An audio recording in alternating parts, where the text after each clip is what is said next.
Hai sahabatku semua, selamat datang di channel Dharmayanti. Kali ini akan saya ceritakan sisi lain cerita rakyat Kediri tentang Putri Dewi Kilisuci yang jarang terekspos di masyarakat.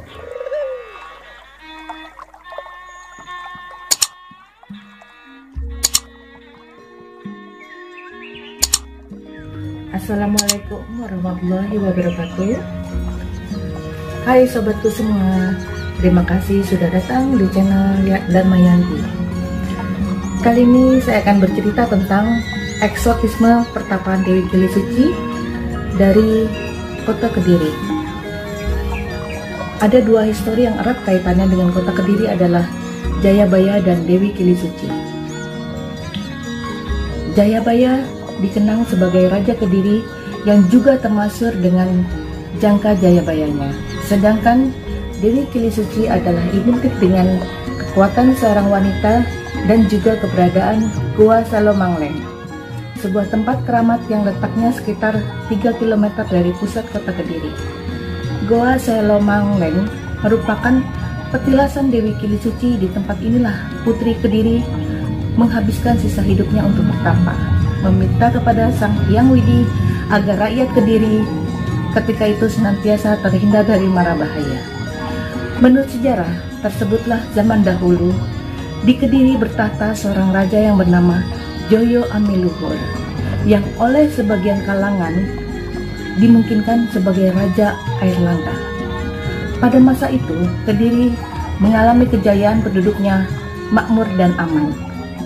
Sehari-harinya sang raja dibantu oleh 3 orang terpercaya, yaitu Tunggul Wulung, Buto Luncoyo, dan penembahan yang bernama Empu Barada. Sang raja dianugerahi 3 orang anak, yaitu seorang putri yang sangat cantik bernama Dewi Sangramawijaya atau yang lebih dikenal dengan sebutan Dewi Kilisuci, dan 2 orang putra bernama Joyo Amiseso serta Joyo Amiseno. Setelah sang Dewi menginjak dewasa, karena kecantikannya, maka banyak raja dari negeri-negeri lain yang ingin mempersuntingnya. Hal ini membuat raja sulit menentukan pilihan. Bagi yang menang perang tanding itulah yang dijadikan suami Dewi Kilisuci. Konon, banyak raja dan satria yang mengikuti sayembara ini, karena mereka melakukan perang tanding demi mendapatkan sang Dewi berparas seperti bidadari.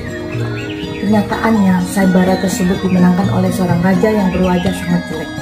Wajahnya seperti kerbau dan bertanduk, sehingga sesuai dengan bentuknya dia mendapat sebutan Jotosuro atau Lembu Suro. Raja tersebut berasal dari sebuah negeri di pesisir timur daerah Banyuwangi. Ketika mengetahui bahwa pemenang sayembara itu adalah seorang raja yang berwajah buruk, hati Dewi Kilisuci pun sangat sedih. Sejak awal, sang Dewi mendambakan suami yang gagah dan tampan. Sang Dewi tidak mau dipersunting oleh Jotosuro. Jotosuro yang sudah memenangkan sayembara tersebut bertaruh nyawa tentu tidak mudah dikhianati. Untuk itulah diatur siasat. Dewi Kilisuci mempunyai satu permintaan lagi, yaitu agar dibuatkan sumur di atas puncak Gunung Kelut yang kedalaman sumurnya diukur dengan ukuran suara. Artinya, apabila dalam menggali sumur tersebut Jotosuro dipanggil dari luar sudah tidak mendengar lagi suara yang memanggilnya, maka sang Dewi baru mau dipersunting Jotosuro. Betapapun berat syarat tersebut demi sang Dewi yang sangat cantik, Jotosuro tetap menyanggupinya. Jotosuro sama sekali tidak menyadari bahwa ini merupakan siasat untuk memperdaya dirinya.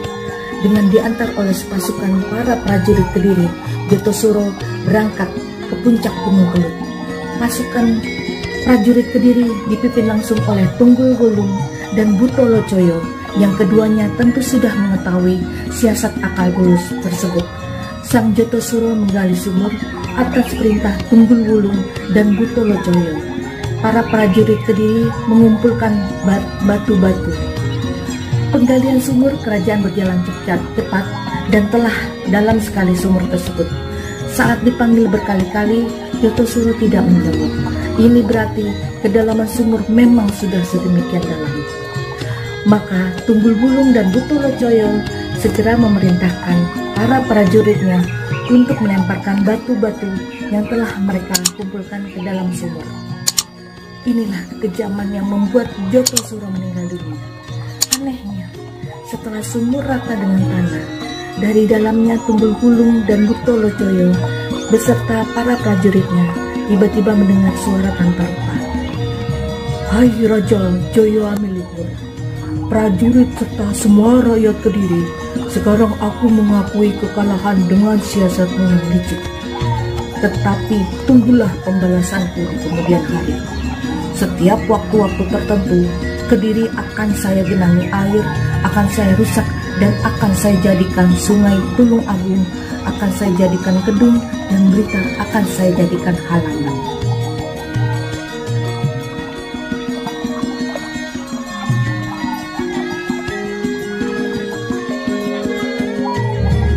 Demikian suara yang didengar oleh Tunggul Wulung dan Buto-Locoyo, para prajurit Kediri. Mereka beranggapan suara tersebut berasal dari Sukma Jotosuro yang mati dalam kemurkaan. Setelah menunaikan tugasnya, Tunggul Wulung dan Buto-Locoyo beserta para prajuritnya akhirnya pulang dan melaporkan semua peristiwa yang mereka alami. Mendengar laporan tersebut membuat raja sangat bersedih hati rupanya. Sang raja meyakini bahwa hal itu akan membuat kesengsaraan rakyatnya, karena tekanan batin yang teramat kuat akhirnya membuat raja jatuh sakit, bahkan tak lama kemudian meninggal dunia. Sebagai pengganti sang raja, Dewi Kilisuci lah yang menggantikannya. Sambil menunggu adik-adiknya dewasa, walau tadinya Dewi Kilisuci menolak, tapi karena adik-adiknya masih kecil-kecil, terpaksa Dewi Kilisuci menjadi raja. Selama menjadi raja, Dewi Kilisuci dikenal sebagai Ratu Kedi. Ratu Kedi artinya sang Dewi tidak pernah mengalami haid dalam seumur hidupnya. Setelah Joyo Miseno dan Joyo Miseso dewasa, adik-adiknya, maka diputuskanlah kerajaan akan diserahkan kepada kedua adiknya tersebut. Sementara dia sendiri akan bertapa menanggulangi ancaman Jotosuro. Sebelum bertapa, Dewi Kilisuci membagi kerajaan menjadi dua bagian untuk kedua adiknya.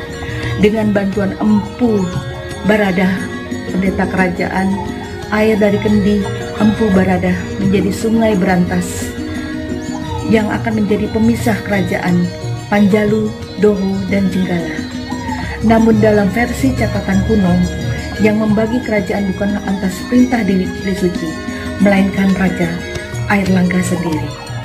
Dewi Kilisuci juga menugaskan Tunggul Wulung untuk menjaga sumur di Gunung Kelut untuk menentukan arah dan jalannya air lahar jika sewaktu-waktu Jotosuro meledakkan kawahnya.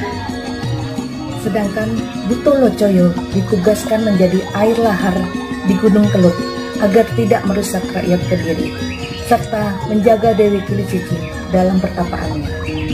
Setelah membagi-bagi tugas, akhirnya Dewi Kilisuci mengundurkan diri dari tahta kerajaan dan mulai bertapa.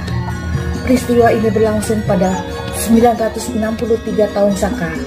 Sang Dewi disebutkan memilih bertapa di kaki Gunung Klotok, di mana terdapat cekungan batu yang menjorok keluar. Dalam gua batu inilah Dewi Kilisuci bertapa sampai akhir hayat.